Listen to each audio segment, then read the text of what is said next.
What's up, guys? Today I wanted to talk about fame.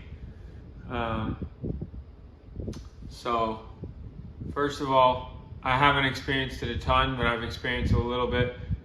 Online fame, being more well known in the city and stuff like that. And I've been in some of the worst mental spots when I was,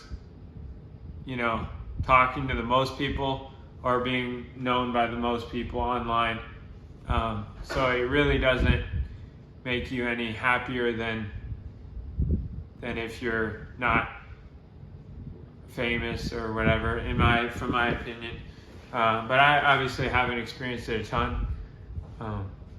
But it definitely doesn't do anything to help your mental health. You still feel empty, you still feel depressed when you're depressed and all that. And honestly, the more I talk to people, the more sometimes I get more depressed. Honestly, I don't know why.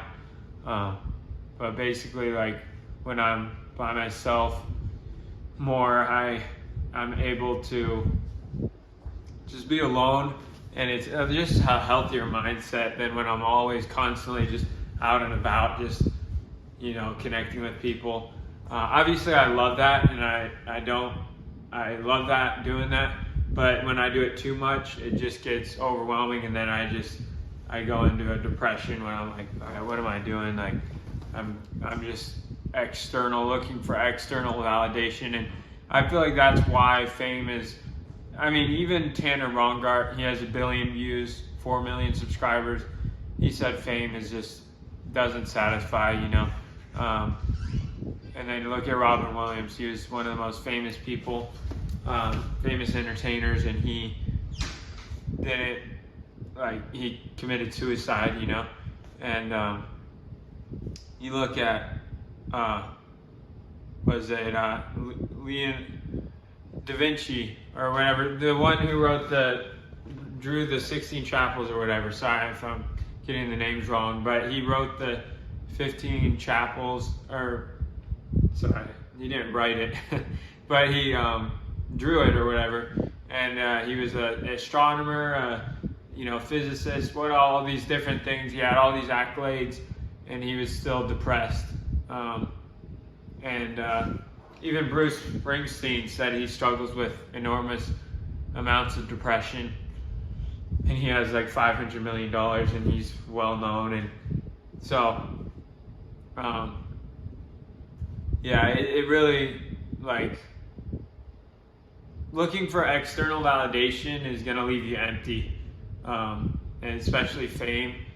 Fame is an addictive drug. I've heard, once you're famous, then it's just like you kind of get addicted to it, That's what I've heard from a lot of famous people, as far as just online through researching and stuff.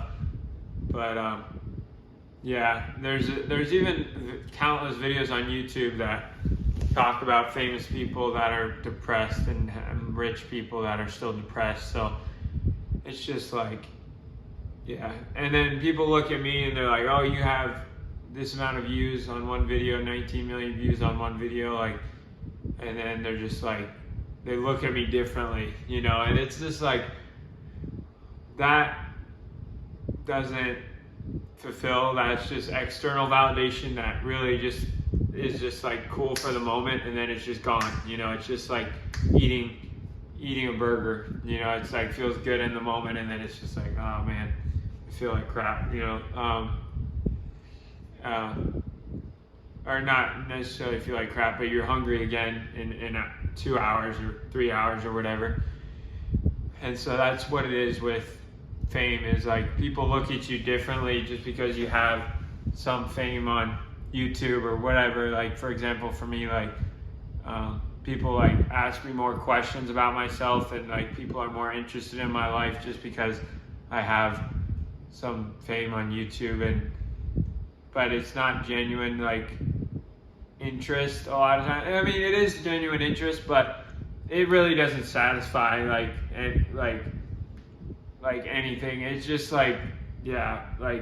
it's for a short time, and it's cool, and then you get attention, and then it's okay, what's next. You know, it's like temporary, very temporary. And like I said, I'm not saying I'm the most famous person at all. I'm not at all. But I've experienced some amount of fame on YouTube, and I've seen people act differently around me just because of that. And honestly, like, the best connections are the people that don't even, like, my friend Ryan, he doesn't even care about clout or fame or anything like that. And those are some of the best conversations we have. Some of the best friendships are the friends that, like, don't even know I have a YouTube channel, or don't care, in the sense that they don't just use me for that, you know?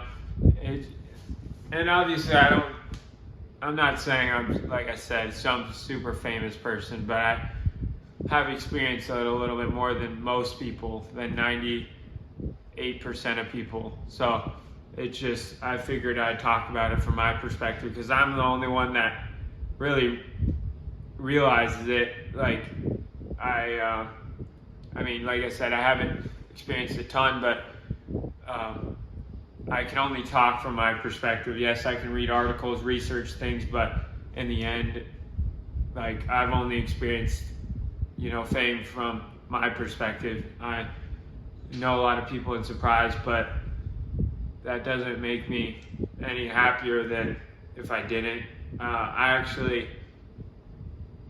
It actually creates a comfort, in my opinion. Like, when I like go out to places and then I meet the same people over and over, it's just like, and I don't meet new people, it almost creates a comfort zone. And then it's just like, all of a sudden, all I'm talking to, I'll get in the habit of just talking to people I know, just be like, oh, hey, what's up, man?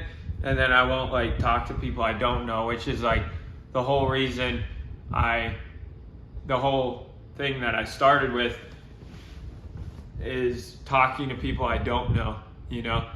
And so yeah, I know this video is all over the place, but I wanted to talk about that because fame is an interesting thing. The only thing that will truly satisfy is Jesus, truly.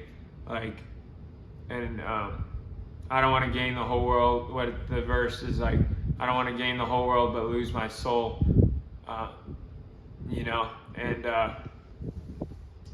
you know, my brother is experiencing fame. He experiences more fame than I do, and you know, it's pretty, like, it's just the new factor. You know, I'm excited to see what he thinks about fame, because, you know, he's actually getting there quicker, and he's actually experienced it. But anyways, enough about fame. That's pretty much all the video I wanted to talk about. I appreciate you watching. Subscribe, hit that notifications bell for more videos, and I'll talk to you guys later.